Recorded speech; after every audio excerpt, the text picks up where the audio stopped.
What if the most powerful weapon on Earth isn't a nuclear bomb? What if it's a factory? A single factory on an island smaller than Scotland that produces 90% of the world's most advanced microchips. No chips, no iPhones. No chips, no fighter jets. No chips, no AI, no hospitals, no stock markets, no modern weapons. No chips, no civilization as we know it.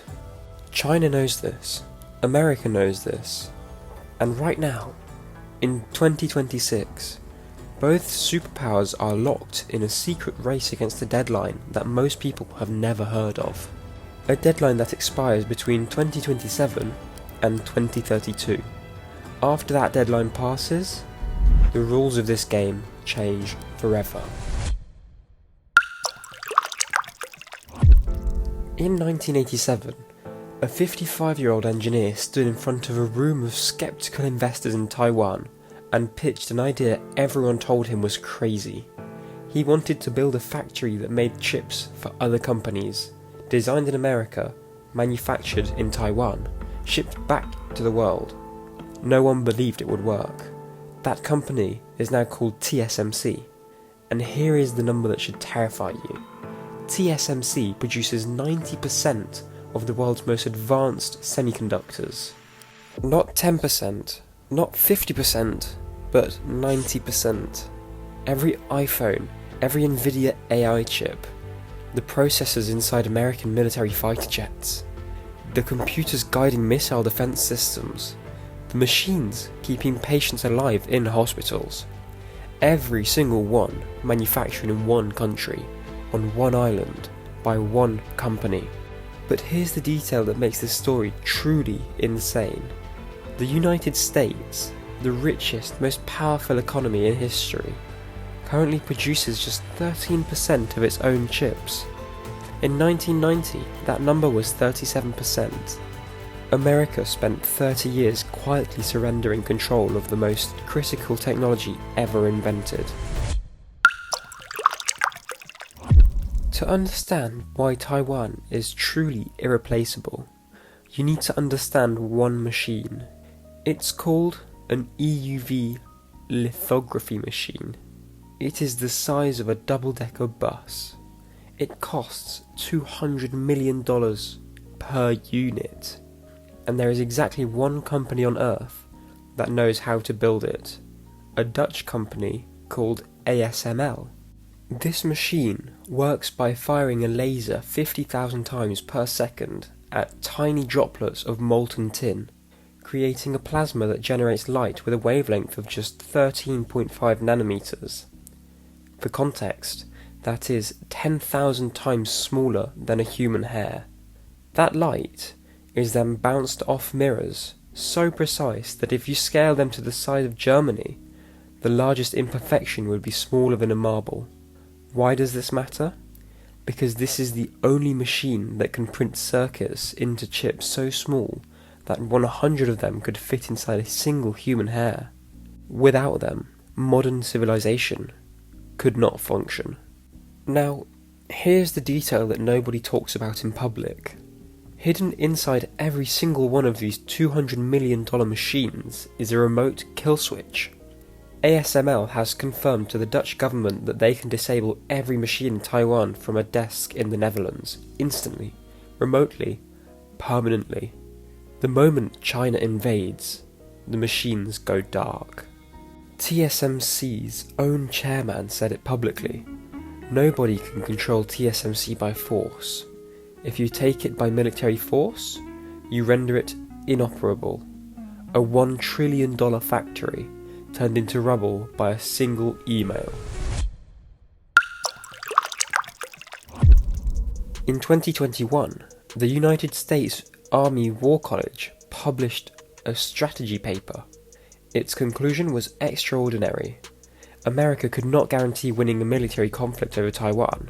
China's military, specifically designed over 30 years to fight the US in the Pacific, had become too powerful. So the paper proposed something else. Something that sounds insane until you realise it might be the only option. Taiwan should blow up its own factories. The strategy is called the broken nest. If China invades, Taiwan detonates its own semiconductor facilities before they can be captured. The most valuable factory in human history, deliberately reduced to rubble by its own owners. The logic is brutal but simple. China gains nothing from the invasion if the prize is already destroyed. The economic pain of losing TSMC hits China just as hard as it hits everyone else, and a destroyed factory can't be used to power China's military machine. But here's the part that makes this strategy truly dark. The NSA estimates destroying TSMC would trigger a global economic collapse exceeding $1 trillion in the first year. Every major tech company on Earth loses its manufacturer simultaneously. The AI revolution stops overnight. Military production freezes. A global depression begins. And Taiwan's own people pay the price for a strategy designed to protect the rest of the world. In 2021, the commander of US forces in the Indo-Pacific testified before Congress. He said China would have the capability to invade Taiwan by 2027. Not that they would be ready. And here's why that specific date is the most terrifying number in geopolitics right now. Analysts have identified a window between 2027 and 2032, during which China may calculate that it can finally afford to invade. Not because their military is strong enough, but because their chip industry will be independent enough. Right now, China needs TSMC. Its own smartphones, cars, and military systems all depend on Taiwanese chips. That dependency is what kept the peace. But China has been pouring hundreds of billions into building its own chip industry, and analysts estimate that between 2027 and 2032, China reaches a threshold. Not full independence, but enough independence that losing TSMC becomes survivable for Beijing.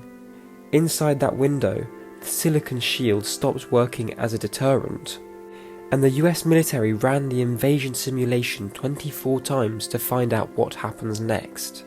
The answer was the same every time: America wins. But at a cost that shocked everyone in the room. Hundreds of aircraft destroyed, dozens of warships sunk, and TSMC gone forever. A victory that feels exactly like a defeat. The West knows the clock is ticking. America passed the CHIPS Act, $52 billion to bring semiconductor manufacturing home. TSMC is building factories in Arizona, Japan, and Germany. South Korea is investing hundreds of billions. The entire democratic world is in a desperate race to duplicate what Taiwan built over 35 years. But there is a problem that $52 billion can't solve. Building a semiconductor factory requires air so clean that a single invisible dust particle destroys an entire batch of chips. It requires chemicals so exotic that they are made by fewer than 5 companies worldwide.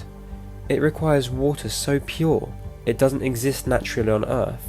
And most critically, it requires engineers who spent decades learning inside Taiwan's factories. You cannot download 35 years of institutional knowledge. America's Arizona factory is already years behind schedule. The chips it will eventually produce are a full generation behind what Taiwan makes today. Europe's factory won't be operational until 2027 at the earliest. The race is real. The money is real. The urgency is real. But the clock in Beijing is faster. Taiwan is an island of 23 million people, a democracy that has existed independently for 75 years, a place with its own culture, its own government, its own identity. It is also the single most strategically important piece of land on Earth. And those two facts, the people and the chips, have become impossible to separate in the calculations of every superpower on the planet. Here is what nobody will say directly. The West, does not just care about Taiwan because of democracy. The West cares about Taiwan because, without it, Western civilization loses the ability to build its own future. Every generation has had a version of oil, a single resource so critical that nations went to war over it. In the 20th century, it was petroleum. In the 21st, it's silicon. And unlike oil, which exists on every continent, 90% of the world's most advanced silicon comes from one factory, on one island, surrounded by ocean, 180 kilometers from the most powerful military force in Asia. The countdown is running. The window is closing. What happens to your phone when the factory stops? What happens to the world's weapons when the chips run out? What would you do if you lived on that island right now? Drop your answer in the comments. Beyond the map. Thanks for watching.